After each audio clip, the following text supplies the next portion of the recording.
Último bloco do Antenados na Geral, estamos falando sobre o crente. Eu até esqueci, eu ia falar fast food, mas é o self-service. É tudo a mesma coisa, ele quer agora, do jeito que ele quer.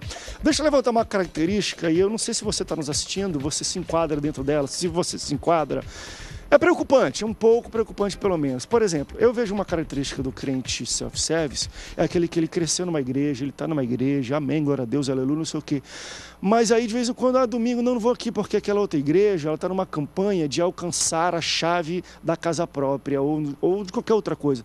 E você deixa de ir do local onde você tem raiz, onde o pastor de fato cuida de você, para você ir para uma igreja onde você quer alcançar aquela bênção. Eu tenho preocupação, porque a gente cria crente pula-pula. Está aí uma característica. O cara está segunda aqui porque ele está precisando dessa cura, está terça ali porque está naquela campanha, e quarta. E de vez em quando ele lembra de ir na igreja que ele cresceu, ou ele, enfim, queria ir, não necessariamente ele tem que ir naquela igreja, mas ele é pula-pula, ele não tem identidade com uma igreja, ele não tem um pastor que cuide. E o relacionamento igreja-membro não é de alcançar coisa, é o pastor conhecer o nome daquela pessoa e a família dele poder tratar daquela pessoa quando ela precisa. Não ele conseguir casas e carros e tudo mais, embora isso seja legal, mas a gente começa a entender que quem é aquele crente? Não sei, são crentes flutuantes. A gente começa a ter pessoas assim. Se você é um cara que vai domingo numa igreja, quarta na outra, quinta na outra, por causa de movimentos, isso chama-se self-service. Isso é errado, é ruim, porque você não sedimenta e o teu pastor não vai te conhecer. O dia que morrer alguém da tua família, quem é que você vai convidar das 5 igrejas que você vai? Qual pastor? Então você não cria uma identidade com uma igreja ou com um pastor que cuide de você. E igreja, identidade de igreja, pastor ovelha. Esse é o relacionamento. Quando você não sabe quem é o pastor, quem é a família, ele não te conhece também, que relacionamento você tem? Até com a igreja, com Deus muito menos. Seria bom se tivesse pelo menos com o seu pastor, mas não tem. E aí isso é complicado. Agora, pensando nessa característica, que é uma característica também do homem desse tempo, como você disse aqui, que pula as imagens e enfim, on demand, sob demanda, eu quero sob demanda, do jeito que eu quero, quando eu quero. On demand, né, que é sob demanda, eu quero agora, eu quero o que eu quero, né? Isso aí. O just do it, só faça acontecer, só realize, enfim, é o que eu quero agora.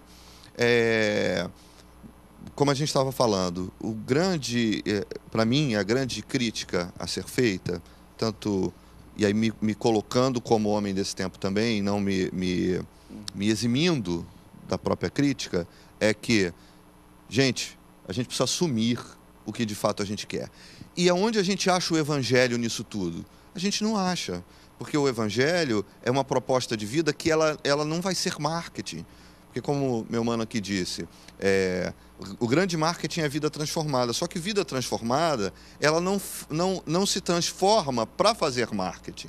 O cara que teve a vida transformada pelo Evangelho, por Jesus... É natural. É natural. É natural. Ele às vezes nem percebe, é óbvio, pelo que está acontecendo, por coisas que mudaram, mas não foi uma coisa assim, eu vou mudar isso, não passou necessariamente por processos racionais. É como o santo, cara.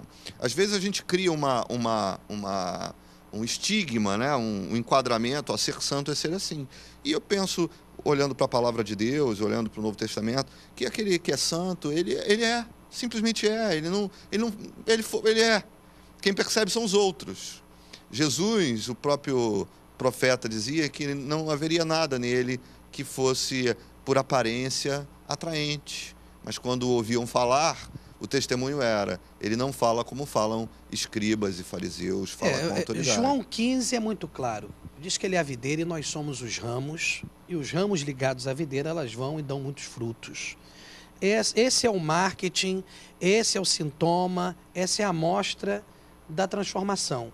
Agora você observa, nós pastores já temos essa vivência de, em cima do altar, a gente tem uma visão global, né? E a gente, num culto, a gente consegue detectar, na sua maioria, quem são os self-services e quem não são os self-services, né? Então, nós precisamos desmistificar essa questão e pregar a palavra. Gente, não tem fórmula melhor do que essa. Pregue a palavra e seja uma igreja de oração.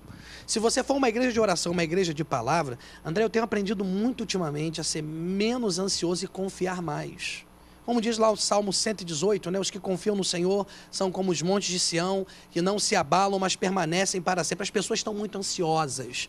As pessoas estão em busca de resultados. Se as coisas não acontecem no tempo delas, elas acham que tem algum problema, que tem alguma coisa errada. Aí já procura outra igreja. É isso que eu estou falando, esse tipo de relação. Aqui não está dando resultado. E às outra vezes, igreja. eu sou novo, tenho só 5 anos a mais do que o André, mas eu me lembro de um comercial, e os irmãos aqui são mais experientes, já tem algumas cães brancas, devem se lembrar, chamado Denorex. Vocês vão lembrar desse comercial Denorex? Parece, mas não é. E tem muitas aparências que estão enganando por aí. Não é? Tem muitos movimentos que são movimentos, mas que não trazem vida. Tem muitos ajuntamentos que são ajuntamentos, mas não produzem mudança. Então a gente precisa ter muito cuidado. Eu volto a frisar. Escola Bíblica Dominical, não sei se é só na minha igreja. Pelo menos o que eu sei, vários colegas dizem que a escola dominical, a frequência é muito menor do que um culto normal. Trabalho de oração, evangelização. Trabalho de evangelismo. Porque quando se fala de fazer evangelismo, as pessoas não se motivam.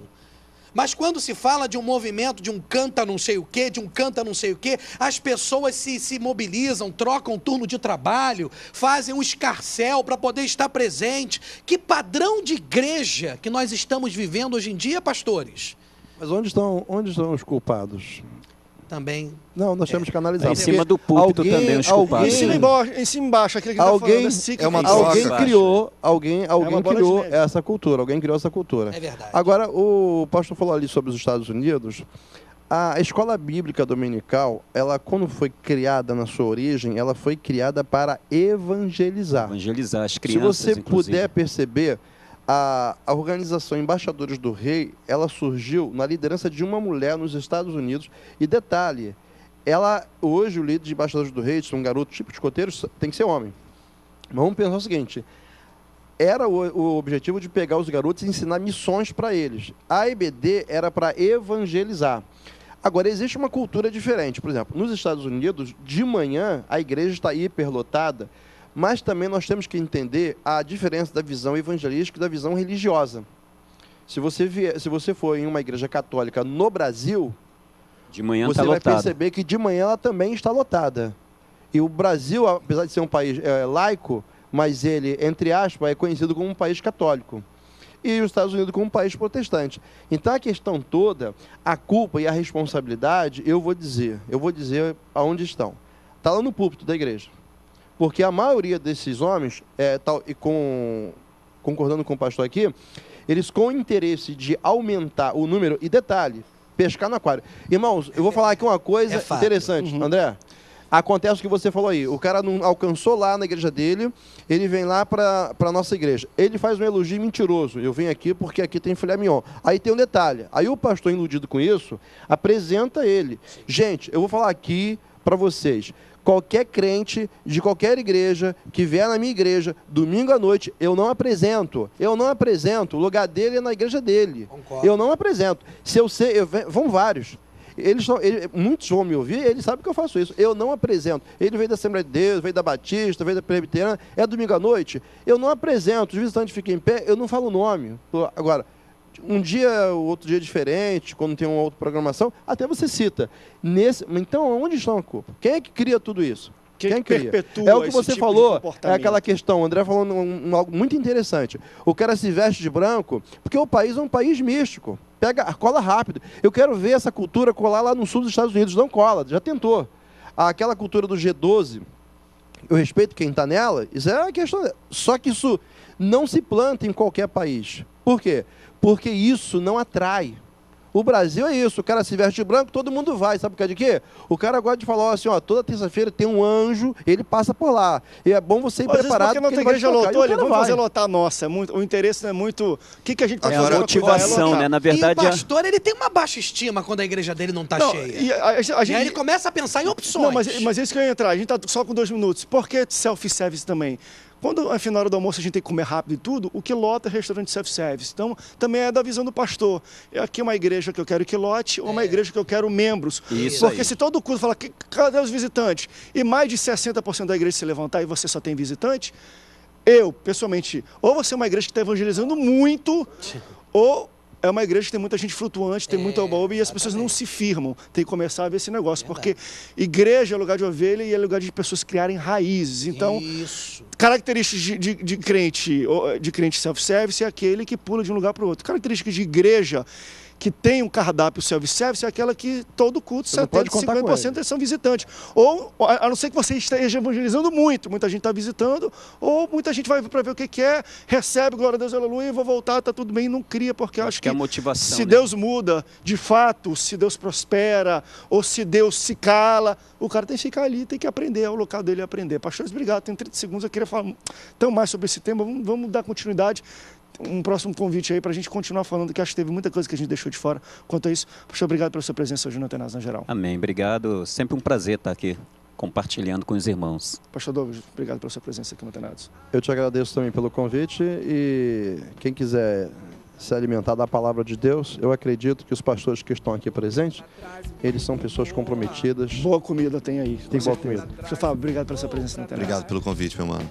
Pastor, obrigado pela sua presença. Obrigado, André. Deus abençoe a ti e a todos os nossos telespectadores. Obrigado pela sua audiência, Deus te abençoe e até o próximo Antenados na Geral. Tchau, tchau. Olhou pra trás e viu a lama, olhou pra trás e ficou pra trás. Quem provou do amor de Deus